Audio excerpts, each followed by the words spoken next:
বন্ধুগণ, চলুন আমরা দ্বিতীয় অংশে প্রবেশ করি। এখন আমি এই অংশে এই চিত্রের এই সমস্যার যা আমি আলোচনা করলাম, অর্থাৎ চলমান সংকটের রূপটা যা আমি উপস্থাপন করলাম, এটা তো শুধু আভ্যন্তরীণ, বৈদেশিক রূপও বিশাল। যে বিদেশের যে চাপ, যে প্রতিবেশীর যে চাপ, ভারতে, এই যে পাকিস্তানের এখানে আস্ফলন, এই যে আমেরিকার থেকে এই যে অর্থনৈতিক মেরুদণ্ড ভেঙে দেওয়ার এক চাপ, আমাদের পোশাক শিল্প যেটার উপরে আমাদের দেশের অর্থনীতির এক বিশাল নির্ভরশীলতা, সেই পোশাক শিল্পকে ধ্বংস করে দেওয়ার অবস্থা হয়ে গেছে। এমনিই তো বহু ধ্বংস হয়ে গেছে। এই ঘটনার ফলশ্রুতিতে বহু শিল্প কারখানা বন্ধ হয়ে গেছে, লক্ষ লক্ষ শ্রমিক বেকার হয়ে গেছে। বাকি যতটুক আছে, এখন যদি 37% শুল্ক দিতে হয় অতিরিক্ত, তাইলে এই ব্যবসা চলবে কি করে? চলবে না। মানে অর্থনৈতিক মেরুদণ্ড ভেঙে যাচ্ছে, ভেঙে গেছে বলা যায়। এখান থেকে আর দাঁড়ানোর সুযোগও থাকবে না। আর এরপরে বৈদেশিক সম্পর্কের যে ভিত্তি, যদি এখন এই সরকার বা এই যারা আছেন তারা যদি কৌশলে আওয়ামী লীগকে নেগেটিভ করেন, অর্থাৎ নিষিদ্ধ করেন অথবা নির্বাচনের বাহিরে রাখেন, তাইলে যে নির্বাচনটা করে তারা ক্ষমতায় থাকতে যাবেন, তাদের জন্য সেই নির্বাচন এবং সেই ক্ষমতা আর একটি বড় গর্তের কারণ হবে। এটা একবারে পৃথিবীর ইতিহাসের যে কোনো জায়গায় যাবেন এটা পাবেন, এবং আমার দেশের ইতিহাস এরকম বারবারই ঘটছে। কিছু সময় হয়তো তারা আঁকড়ায় থাকতে পারবে, কিন্তু এই আঁকড়ায় থাকাটার এই সময়টুকুতে তাদের চারপাশের পরিবেশ শুধুই বিষাক্ত হইতে থাকবে, আর এই জাতি শুধুই হা হুতাশ আর মানে এক ধ্বংসযজ্ঞের ভিতরে, নিপীড়নের ভিতরে দিনাদিপাত। অর্থনৈতিক মেরুদণ্ড তো ভেঙে যাচ্ছে, আরো যেতে থাকবে, তলানিতে যাবে। কৃষি ক্ষেত্রে এটার বিপর্যয় আসবে। মানে ব্যবসা বাণিজ্য যেখানে যা আছে, এই যে শিক্ষা খাত যেখানে মানুষ সৃষ্টি হয়, এখানে যে পরিবেশ, যে বিপর্যয় সৃষ্টি হয়েছে, এটা কে শুধরাবে? কিভাবে শুধরাবে? এখন সমস্ত বিপর্যয়ের থেকে বাহির তো হওয়া দরকার। এরপরে এটার সাথে আরো একটা জিনিস আমি আপনাদের সামনে যোগ করি। এই যে গতকাল আমি ভিডিও যা করতেছি, গতকাল যে ইসরায়েল নামক এক যে জালেম জাতি, ইহুদি জাতি, এরা যে গাজার উপরে ফিলিস্তিনিদের উপরে যে পৃথিবীর ইতিহাস, মানে কোনো মানবীয় সভ্যতার কোনো ইতিহাসে এরকম নজির নেই। আর পৃথিবীর 700 কোটি মানুষ তাকায় তাকায় দেখতেছে এক বর্বর জাতি, এক বর্বর সরকার পেয়ে গেছে, আমেরিকান এক সরকার, বর্বর শক্তি, সেই শক্তি নিয়ে এখানে হামলা পড়ছে। নিরীহ সাধারণ শিশু, সাধারণ মানুষ অকাতরে হত্যা করছে।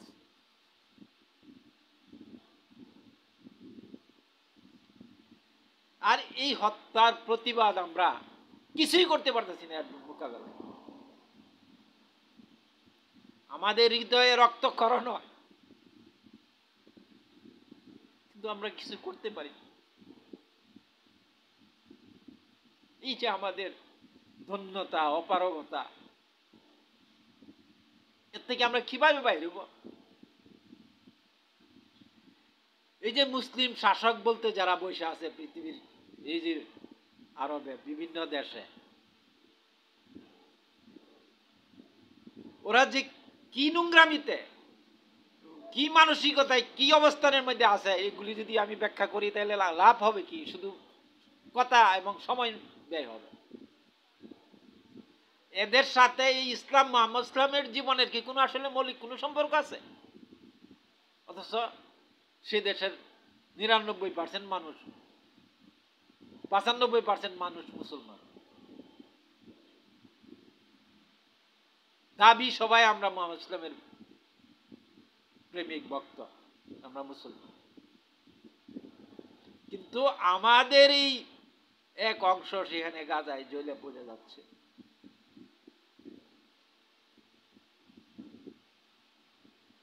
আমরা, ওরা কি করতেছে?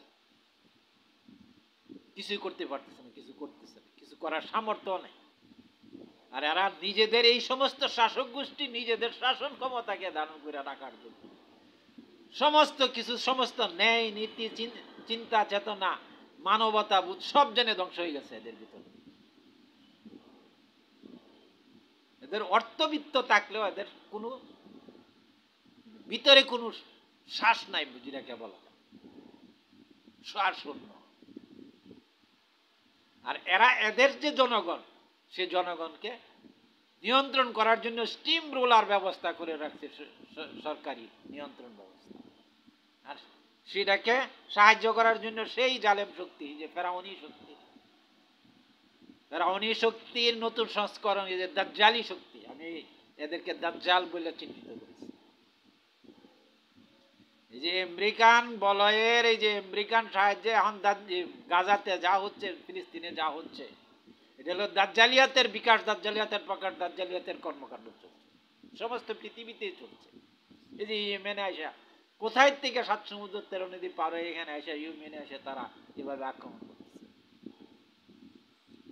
ইয়েমেনিদের ন্যায় সঙ্গত এই যে মানবতার পক্ষে দাঁড়ানো, ফিলিস্তিনিদের পক্ষে দাঁড়ানো, এই অন্যায়ের প্রতিবাদ করার ফলশ্রুতিতে তাদেরকে হত্যা করতেছে।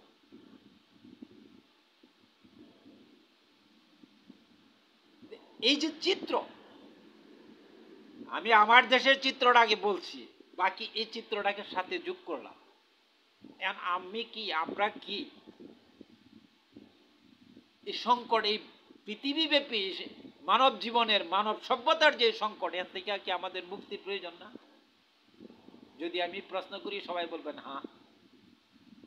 কিন্তু যদি বলি যে কিভাবে, তখন 1000 জন আইসা যাবে 1000 রকমের বক্তব্য দেওয়ার জন্য। কিন্তু আমি এখানে এই সমস্ত বক্তব্য শোনার জন্য বলি না, এবং আমার নিজের কোনো বক্তব্য আমি দেওয়ার জন্য প্রস্তুত। আমি, বন্ধুগণ, আমার ভিতরে বেশ একটি আবেগতাড়িত অবস্থা বিরাজ করতেছে, আপনারা বুঝতে পারতেছেন, আমাকে ক্ষমা করবেন। আমি কথা খুব পরিষ্কার করে বলতে যা পারতেছি না এখন, কিন্তু আমার বক্তব্যটা হলো এখানে যে এই যে অবস্থার সৃষ্টি হয়েছে, আল্লাহ কি একজন আছেন না? আমরা যারা মুসলমান আল্লাহর একত্বে বিশ্বাস করি না? আমরা যারা মুসলমান আল্লাহকে সর্বশক্তিমান বিশ্বাস করি না? নিশ্চয়ই করি। আমরা যারা মুসলমান, আমরা কি মুহাম্মদ ইসলামকে সর্বশ্রেষ্ঠ রাসূল এটা বিশ্বাস করি না? নিশ্চয়ই করি। তাহলে সর্বশক্তিমান স্রষ্টা থাকতে, একমাত্র শক্তিধর স্রষ্টা থাকতে, সবকিছু তার নিয়ন্ত্রণ থাকতে, এবং মুহাম্মদ ইসলামকে তিনি পাঠাইছেন তার নিয়ন্ত্রণে, তার ব্যবস্থা, আর এই সমস্ত আক্রমণের কেন্দ্র কিন্তু মুহাম্মদ ইসলামে। আমি আমার বই পুস্তকে লিখছি, আপনারা পড়বেন। ফিলিস্তিনে আক্রমণ হচ্ছে, ফিলিস্তিনিদের গায়ের রক্ত ঝরতেছে, প্রাণ যাচ্ছে, কিন্তু এই আক্রমণের নিশানা, প্রত্যেকটা বুলেট যাচ্ছে মুহাম্মদ ইসলামের দিকে।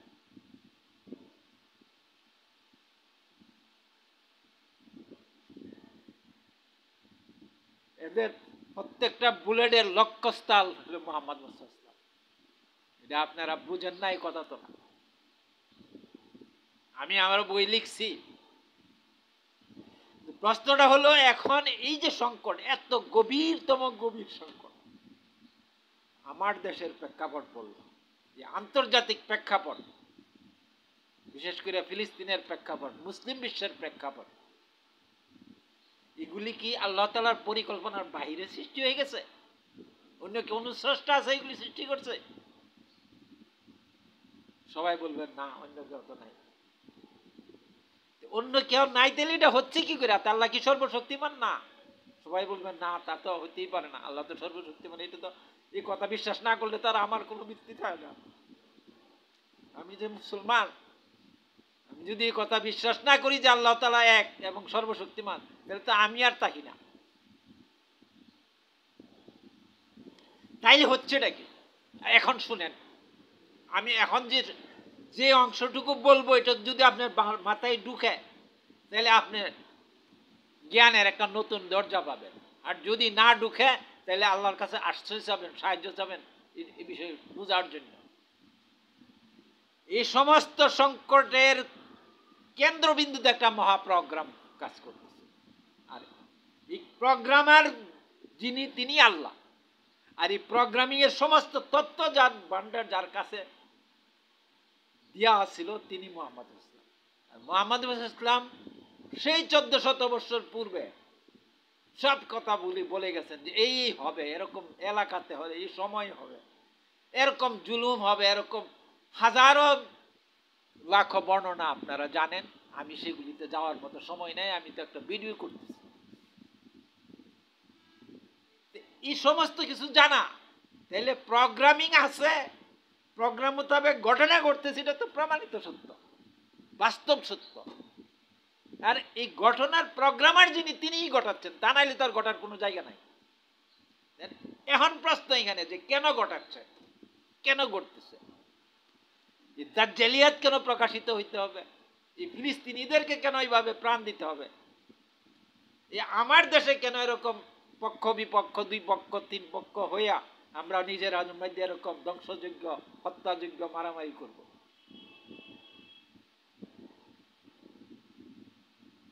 এই সমস্ত কিছুর একই প্যাকেজের অংশ, একই পরিকল্পনার অংশ। আর এই পরিকল্পক একজন, তিনি আল্লাহ। আমার এই কথা শোনার পর আপনারা কি কেউ আছেন এর ব্যাখ্যা করার জন্য? আমি জানি আমার সম্মুখে এর কোনো ব্যাখ্যা নাই। আমি এই ব্যাখ্যা পাওয়ার জন্য আমি শিশু, মানে আমার বুঝ হওয়ার পর থেকে আমি বহু খুঁজছি। আমার হৃদয়ের প্রশ্ন ছোটবেলার থেকে প্রশ্ন, যে সমাজে যা হচ্ছে, যত অন্যায় অপরাধ হচ্ছে, আমি যখন এগুলি দেখতাম, আমি শিশুকালে যখন গ্রামের রাস্তা দিয়ে হাঁটতাম, তখনও আমার হৃদয়ে প্রশ্ন আসতো, তাহলে এইগুলি হয় কেন? এইগুলি আল্লাহ তাআলা সমাধান করেন না কেন? এগুলি প্রতিকার করেন না কেন? এই প্রতিকার কি কেন হবে, কেন হবে না? আল্লাহ তাআলা তো সর্বশক্তিমান, এই কথা তো আমি বিশ্বাস করি। এবং তিনি তো এগুলি করতেন বলেন নাই, তিনি নিষেধ করছেন, তার নিষেধাজ্ঞা মানুষ মানে না কেন? আমি এই প্রশ্ন নিয়ে আমার হৃদয়ের এই সকল প্রশ্নের বেদনা নিয়ে আমি আল্লাহ তাআলার সামনে উপস্থিত হয়েছি। দিনের পর দিন, রাতের পর রাত সেজদায় পড়ে, সেজদার নামাজে বিছনা বিছিয়েছি।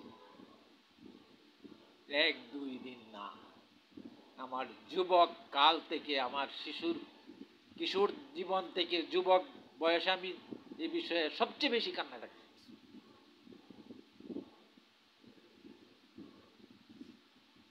এবং এটা আমার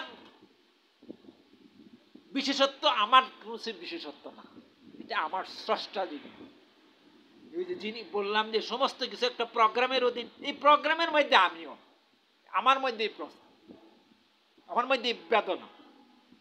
মুহাম্মদ ইসলামকে গালি দেয়, আমার কানে যখন আসে তখন আমার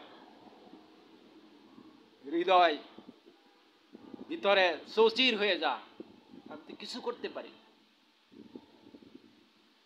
তসলিমার মতো এক নোংরা লেখিকা মুহাম্মদ ইসলামের বিরুদ্ধে লেখে, তার পরিবারের উপর আক্রমণ করে। সালমান রুশদির মতো এক মুসলমান নামের পরিচয়ের এক জারদ সন্তান, সে মুহাম্মদ ইসলামের উপর আক্রমণ করে যায়, সেই ইহুদি নাসারাদের আশ্রয়ের পা। এইগুলি যখন আমার চোখের সামনে আসছে, আমি যখন এগুলি দেখছি, তখন আমার হৃদয় সারাক্ষণ রক্ত রঞ্জিত হইতে থাকছে, রক্ত নিংড়িত হইতে থাকছে। কিন্তু আমি কি করব? আমার তো কিছু করার নাই। এবং এই সমস্ত কি সমাধান হইতে পারে? এর জন্য আমি শান্তি পাওয়ার জন্য বহু জায়গায় গিয়েছি, কি আছে এর ব্যাখ্যা? হয় নাই। আমার মন, আমার হৃদয়কে আমি শান্তি পাই নাই। ওই এক জায়গায় শেষ আশ্রয়, তিনি আল্লাহ। তার সেজদায়, তার সামনে সেজদায় পড়ে কান্নাকাটি রুনাজারি করা ছাড়া, যতক্ষণ সেজদায় পড়ে কান্নাকাটি করতে পারছি শান্তি, আর তা না হইলেই ভিতরে শুধু যন্ত্রণা, জ্বালা। এই অবস্থার প্রেক্ষিতে আল্লাহ তাআলা আমাকে এই রহস্যের জাল আমার সামনে খুলে দিলেন। আবারও এই কথা বলি যে এই রহস্যের জাল খোলার জন্য আমাকে সৃষ্টি করছে এবং আমার মধ্যে যন্ত্রণা দিছে। অর্থাৎ পিপাসুত্ব মানুষকে এক গ্লাস পানি দিলে সে এটাকে মানে সারাবান্ত মানে পৃথিবীর সবচেয়ে বড় সম্পদ মনে করবে, কারণ তার পিপাসা আছে। আর যদি পিপাসা না থাকে, তার সামনে আপনার মিষ্টি শরবত রেখে দিল, সেটা পান করবে না। আগে পিপাসা সৃষ্টি করেন আল্লাহ, এরপরে সেই পিপাসার উপাদান তিনি দেন। এটা তার সৃষ্টির প্রোগ্রামের পরিকল্পনার অংশ। আমার মধ্যে সেই পিপাসা সৃষ্টি করার পর সমাধান, কৌশল, তত্ত্ব, মহাপ্রোগ্রাম কি, পরিকল্পনা কি, এগুলি তিনি আমার কাছে ব্যাখ্যা করছেন। আর সেই ব্যাখ্যার গ্রন্থ হইল এই 3টা গ্রন্থ আছে আমার সাথে। আমি এই গ্রন্থগুলি বারবার উপস্থাপন করেছি, আরো করব। এখন আমি সেদিকে আর যাচ্ছি না। গ্রন্থগুলি আছে, আপনারা পাবেন। গ্রন্থ হলো প্রথম পরিবর্তন, যা প্রায় 700 পৃষ্ঠার বই। তারপরের গ্রন্থটি হলো অধিকার, যা 400-500 পৃষ্ঠার একটি বই। তার পরবর্তী গ্রন্থটা হইল জ্ঞান সিম সার্ভার। এই জ্ঞান সিম সার্ভার হইল এক মহাজগৎ, কিন্তু বইটার বর্তমান কলাবার হইল মাত্র 300 পৃষ্ঠা। কিন্তু এটা হইল একটা মহাজগৎ। আর এই জিন তত্ত্ব, সৃষ্টি তত্ত্বের এক মহাজগৎ এখানে লুকাই।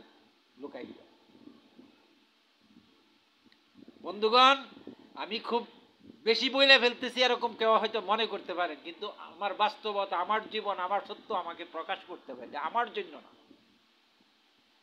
এই বর্তমান মহাবিশ্বের এই যে মহাপ্রোগ্রাম আর মহাস্রষ্টার এই প্রোগ্রাম মোতাবেক এটা বক্তব্য, এর বাহিরে আমার কোনো রাস্তা নেই। এখন আসেন এই ব্যাখ্যাটা আমি শোনাই একটু। 1000 বছর বললেও শেষ হবে না, কিন্তু প্রশ্নটা হলো রাস্তা দিয়ে তো চলতে হবে আমাদের। আল্লাহ তাআলা এই প্রোগ্রাম করছেন, তার প্রথম দাবি হলো যে তিনি এই মহাবিশ্ব সৃষ্টি করছেন তার নিজেকে প্রকাশ করার। কারণ তিনি যে কি স্রষ্টা, কিরকম স্রষ্টা, কি স্রষ্টা, এটা নিজেকে দেখাইতে হবে। কাকে দেখাবে? দেখানোর জন্য তিনি তার মডেল, তার নমুনা মোতাবেক মানুষ সৃষ্টি করে নিয়েছেন। মানুষ আল্লাহ তাআলার নমুনার, আল্লাহ যেমন এমন মানুষ তারই চরিত্রের অংশ। আর এই চরিত্রের মূল রূপটা হলো মুহাম্মদ ইসলাম।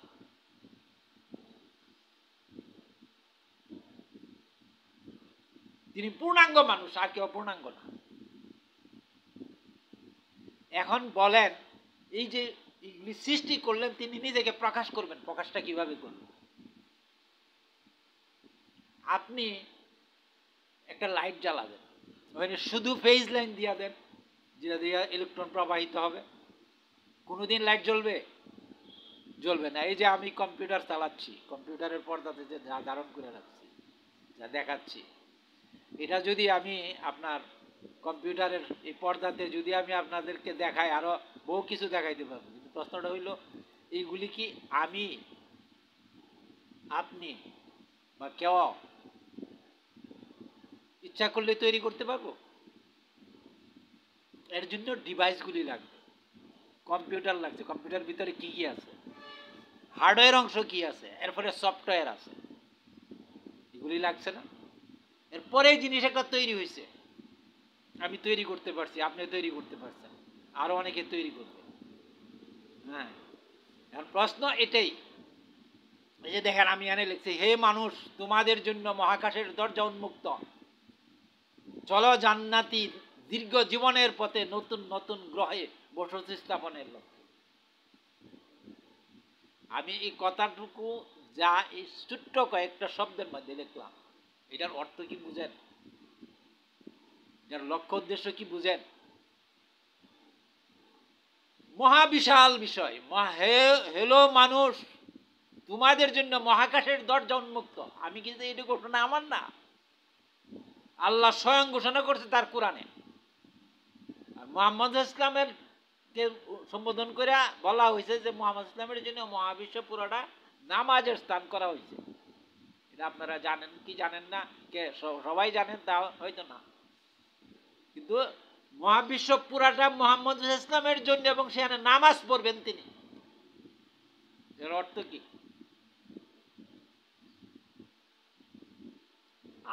আমাকে যা শিখানো হয়েছে, এই মহাবিশ্বের সমস্ত গ্রহে গ্রহে মানুষ যাবে, সেখানে বসতি স্থাপন করবে। এই মানব জীবনের এই দীর্ঘ যাত্রা মোহাম্মদ রূপী মানুষের যাত্রা হবে, এখানে অন্য কোনো নেগেটিভ পার্সন যাইতে হবে। মোহাম্মদ ইসলামের উপর আপনি আক্রমণ করলেন, ফিলিস্তিনিদেরকে ধ্বংস করবেন, মুসলমান ধ্বংস করে দিবেন,